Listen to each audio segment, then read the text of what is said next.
aqui para mais um programa Fenômeno UFO, aqui na TV Mundo Maior. Programa de hoje, UFOs e Alemanha nazista. Teria a Alemanha desenvolvido veículos ou aeronaves similares aos UFOs? É o que nós vamos ver no programa de hoje. Não podemos esquecer que o nazismo teve um excelente início. Por quê? Porque ele tinha uma ótima máquina de propaganda. Joseph Goebbels, que era o ministro da propaganda do Terceiro Reich, é considerado um dos melhores na sua área de atuação. Tanto é que no pós-guerra, as outras nações vencedoras passaram a usar a sua metodologia.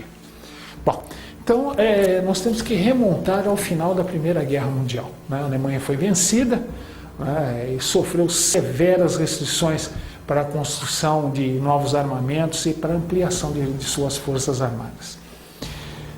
Então, desde o início, a Alemanha se viu cerceada nessa área militar. E quando Hitler assumiu o poder na Alemanha no início dos anos 30, ele optou por ter um exército de tamanho mediano, mas com uma característica de ser muitíssimo bem equipado, de preferência com equipamento de ponta, superior ao dos seus adversários. Outro detalhe que precisamos também comentar é que existe todo um movimento esotérico por trás do nazismo.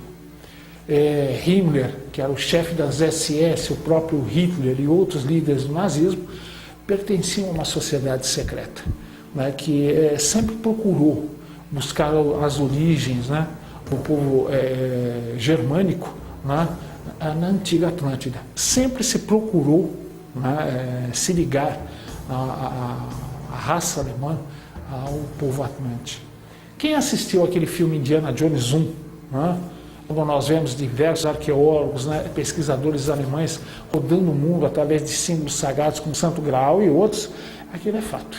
A Alemanha, não só no Oriente Médio, mas na Escandinávia, teve equipes de cientistas, de arqueólogos, pesquisadores, procurando artefatos que ligassem a Alemanha à Atlântida.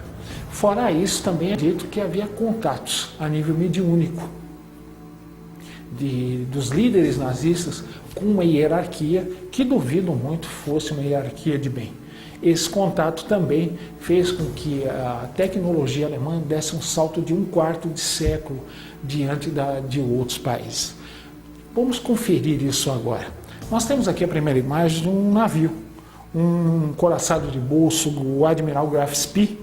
Ele foi desenvolvido no início dos anos 30 e, para sua época, ele era considerado revolucionário. Apesar de ser um navio de pouco mais de 11.000 toneladas, ele tinha um potencial de um navio muito maior.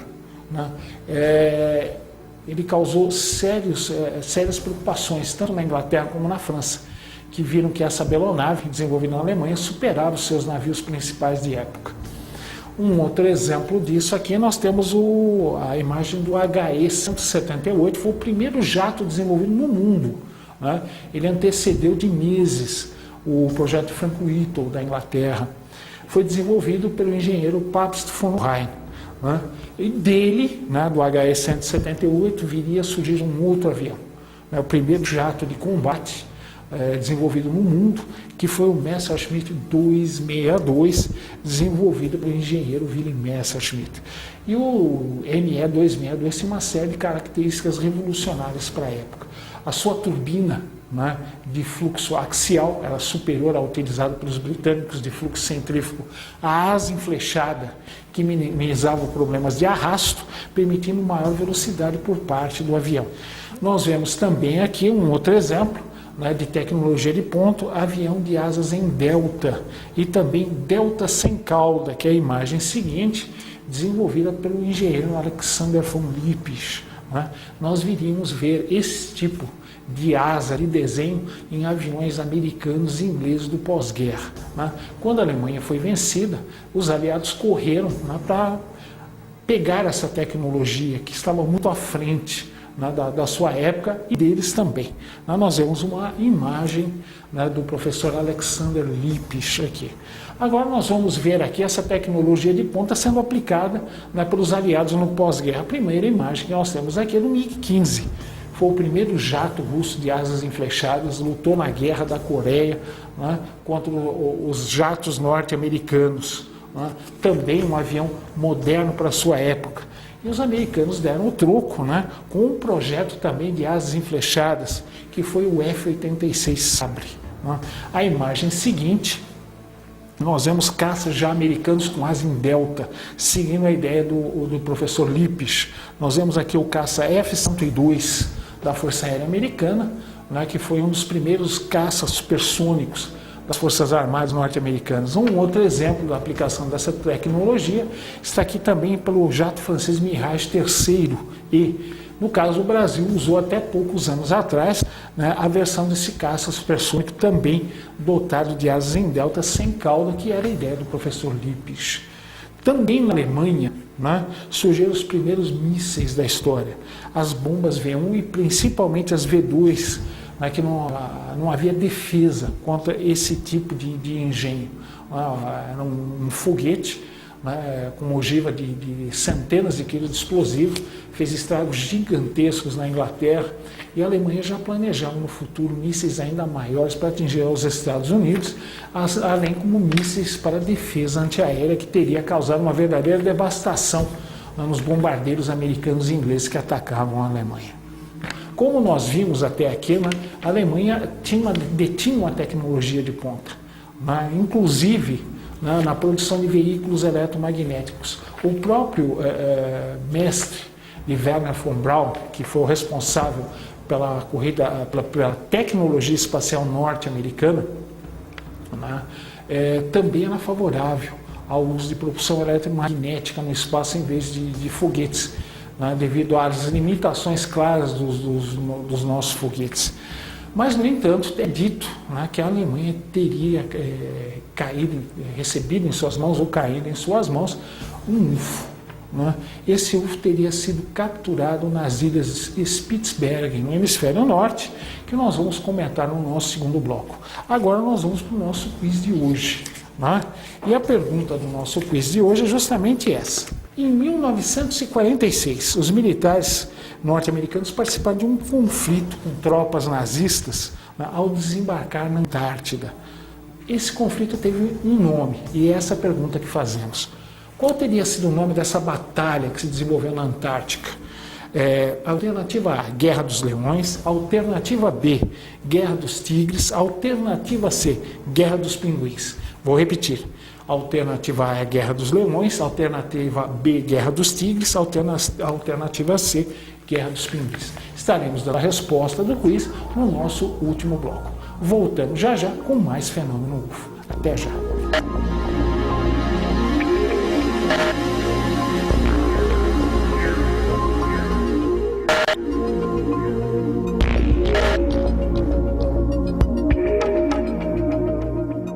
Estamos aqui para o segundo bloco Fenômeno UFO de hoje, né? UFOs na Alemanha nazista. É pauta, né? A gente até esquecendo do nosso amigo Adriano. E nós vamos fazer um pedido aos nossos amigos telespectadores, sempre que possível, dê o seu local, né?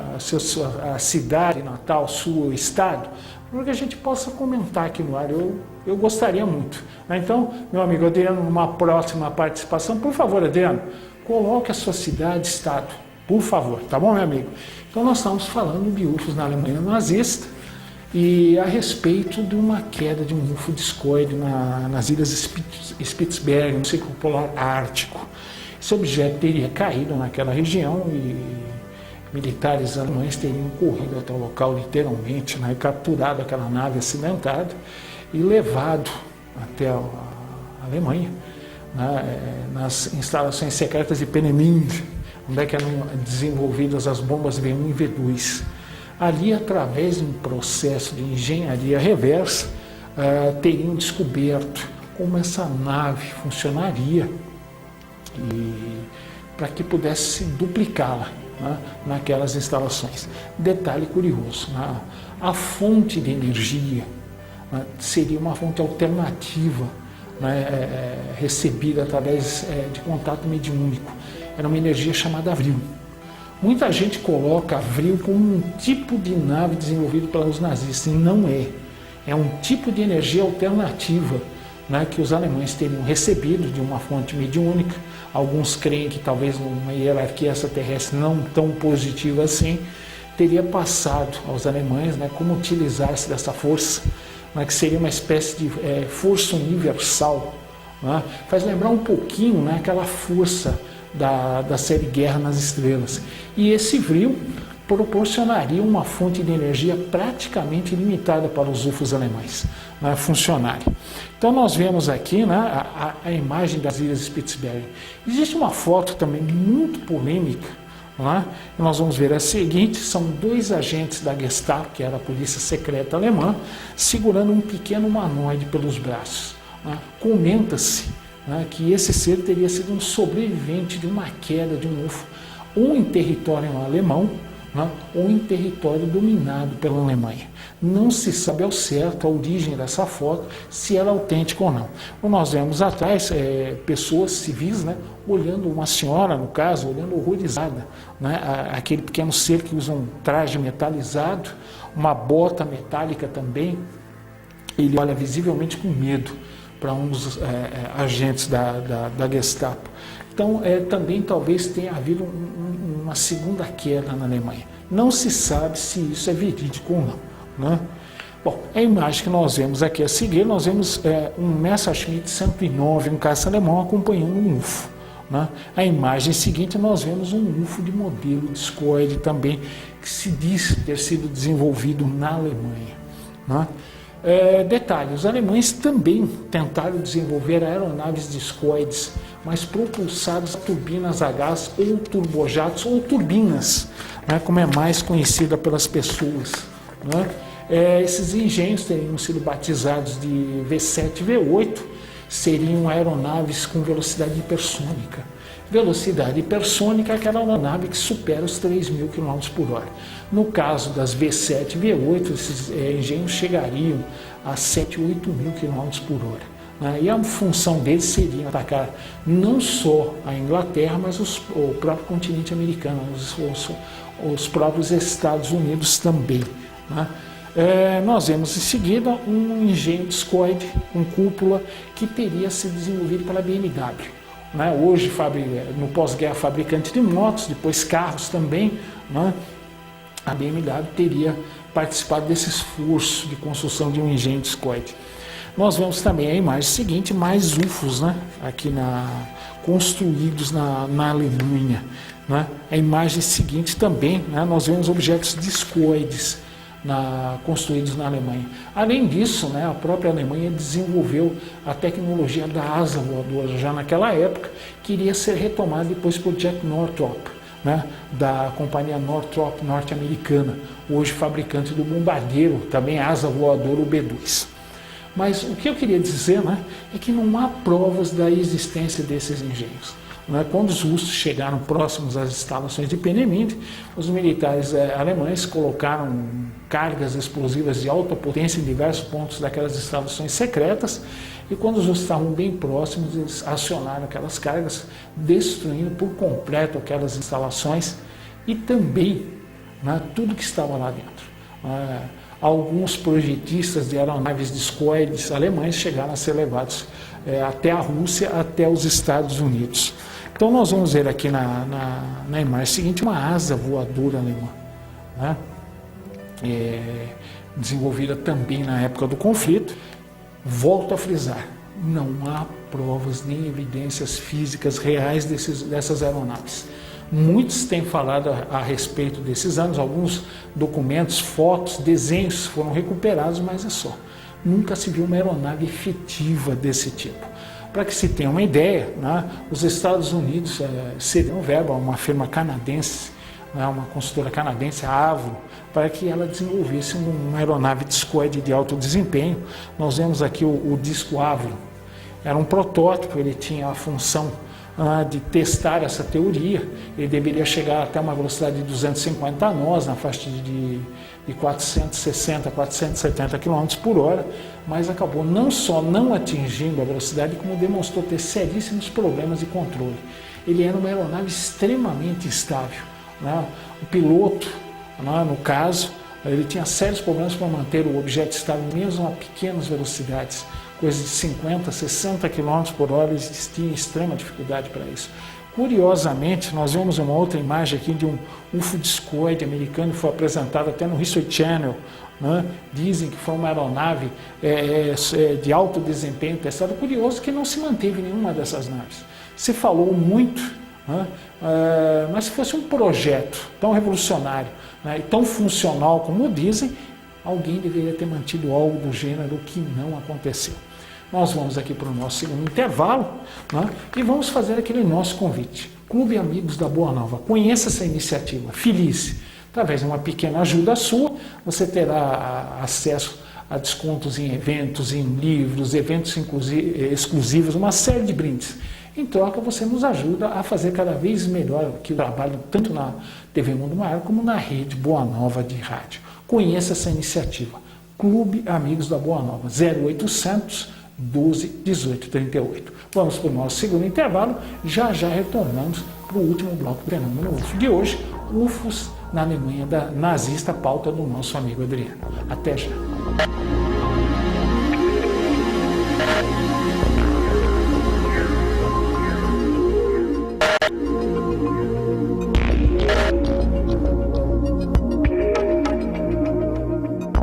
Estamos aqui para o último bloco do Fenômeno UFO de hoje, relembrando pauta do nosso amigo Adriano.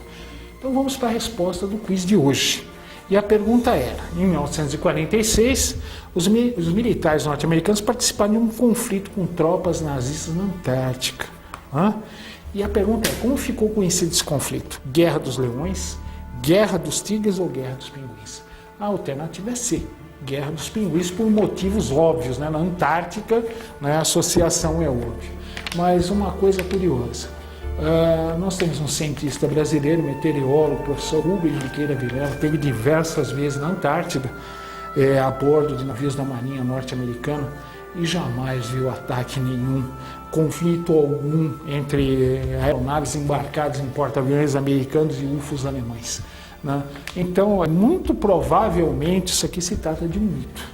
Um mito, não sei se criado talvez para que se desviasse a atenção dos ufólogos, alguma coisa, mas o professor Rubens Junqueira Vilela, que teve em diversas missões na Antártica, fazendo parte de equipes norte-americanas, não viu nada. E é muito difícil você ocultar um ataque em grande escala, né? Tenho certeza que se isso fosse feito, jamais se levaria cientistas civis para acompanhar, né? Iriam exclusivamente pessoal militar, né? Então realmente não houve nada, nem em 46, nem em 57, no Ano Geofísico Internacional. E para terminar as nossas imagens de hoje, nós vamos ver aqui aquilo que nós falamos, né? Uma das asas voadoras, o Northrop bombardeiro, né, XB-35, protótipo, baseado na tecnologia alemã das asas voadoras. E o final, né, desse desenvolvimento culminou com o P-2, esse bombardeiro norte-americano stealth, ou furtivo, né? O stealth não é invisível, é furtivo ao radar, ou seja, o sinal dele no radar aparece como um pequeno inseto, não dá para saber que aquilo é um avião, né? Ele participou da Guerra do Golfo nos Estados Unidos, nos ataques ao Iraque, né? Foi altamente positivo o desempenho dessa asa voadora, um bombardeiro de desempenho subsônico, também baseado naquela tecnologia que nós mencionamos aqui, né, no início do programa. Então hoje nós vamos aproveitar esse tempinho que nos resta e responder aos e-mails dos nossos amigos telespectadores. E a primeira aqui é do meu amigo Flávio Nóbrega, aqui de São Paulo. Ele pergunta aqui, ele faz 5 questões, vamos ver se nós conseguimos responder as 5. Contatos com seres extraterrestres, sessões de espírito. A espiritualidade já estaria permitindo tal intercâmbio? Há muito tempo, meu amigo Flávio, há muito tempo. Se você lembrar bem, o próprio Kardec, há 150 anos, abordou essa temática e recebeu respostas. Se você quiser tirar dúvida, Flávio, Livro dos Espíritos, questões de 55 a 58, 172 a 188, Kardec pergunta clara e abertamente a respeito de vida em outros mundos, de características dessa vida em outros mundos. Tá? Então, no mínimo há 150 anos. Se nós formos remontar isso um pouquinho mais longe, vamos lembrar de Jesus o Cristo. Ele esteve aqui e falou claramente que não era daqui. Já comentei isso diversas vezes no programa, né? Quando Cristo, esse está não só na Bíblia, como no Evangelho segundo o Espiritismo, capítulo 3, o Cristo fala, Vós sois cá de baixo, eu cá de baixo não sou. Vós sois deste mundo, eu deste mundo não sou. Então, portanto, ele não era nem aqui de baixo, nem deste mundo. Aí vem a pergunta, ele era de onde, meu amigo Flávio? Então, isso já ocorre há milhares de anos, tá? Em casas espíritas, né? Salvo preconceitos de dirigentes da casa, pode acontecer na própria transcomunicação instrumental também. A segunda pergunta aqui, seres extraterrestres, pelo menos os mais evoluídos, aqui interagem e se reportam a Jesus como governante desse mundo? Já respondi em parte, porque o próprio Jesus falava que não era daqui. Se nós lembrarmos, houve uma movimentação de seres e de aeronaves na época do Cristo, a própria estrela de Belém, que até hoje se tenta se casar com conjunção de planetas, um cometa, uma série de coisas. Se você analisar, né, a trajetória dela, depois retornando, fazendo o inverso, coisa que um corpo celeste jamais poderia fazer no nosso céu, né, guiou os reis magos até o local, seres de luz apareciam para alertar as pessoas para irem visitar o local onde o Cristo estava nascendo. Existem N participações, né, de naves e seres na época do Cristo e antes do Cristo também. Não podemos esquecer do envolvimento de UFOs com profetas bíblicos, como Ezequiel, né? A roda dentro de uma roda que desceu ali próximo às margens do rio Quebar, também a carruagem de fogo que levou o profeta Elias, né? Então, desde que o mundo é mundo, meu amigo, eles estão por aqui, tá? A terceira pergunta, está programada a participação de seres extraterrestres no período de transição desse planeta de provas e expiações para a regeneração? Se nós formos considerar como termos de alerta, eles já estão nos alertando há muito tempo, né, que se o ser humano não mudasse seu comportamento, nós passaríamos a enfrentar dificuldades seríssimas, através de vazamentos de radiação na nossa atmosfera, dos nossos reatores, poluição do nosso ar, das nossas águas por produtos químicos, pesticidas, lixo tóxico que é jogado nos oceanos, né? O perigo de explosões nucleares, testes de explosões nucleares que eu saiba não são mais feitos, graças a Deus, desde 1950 já somos alertados. Então, desse modo, eles já estão participando, viu, Flávio? Agora, eles não vão fazer por nós aquilo que é lição nossa de casa para fazer, meu amigo. Não espere que eles vão intervir, salvar a humanidade, porque não vão não, meu amigo. Né? Mesma coisa o plano espiritual. Eles vão nos alertar, como vem nos alertando, mas não vão fazer por nós aquilo que nós temos que fazer. Tá bom, meu amigo? A quarta, seres extraterrestres que aqui se materializam, estão encarnados ou desencarnados? Ou as duas possibilidades? As duas possibilidades, meu amigo. Nós podemos ter a participação de entidades de nível espiritual avançadíssimo já, ou que já encarnaram na Terra há milhares de anos, ou nunca encarnaram aqui no nosso planeta. Tá? Isso já existe na própria TCI, isso é uma realidade. Tá? E existem seres encarnados também que vêm até aqui. Então nós temos os dois casos. Inclusive é dito, né, que o próprio Papa, se eu não me engano, João 23, teria tido um contato com um ET que se materializou dentro do Vaticano. E aqui, na sua última pergunta, por que na maioria dos casos o tema ufologia nas casas de espíritos é visto com reservas, um verdadeiro tabu? Primeiro, porque a ufologia é um tema muito polêmico, tem pessoas que têm medo de colocar um assunto não sério na casa espírita. Ignorância e preconceito seriam as três causas que eu poderia te dar. Tá bom, meu amigo Flávio? Muito obrigado pelas suas 5 questões, espero ter respondido a contento. Qualquer coisa, entre em contato aqui conosco. E o modo de fazer é muito simples, né?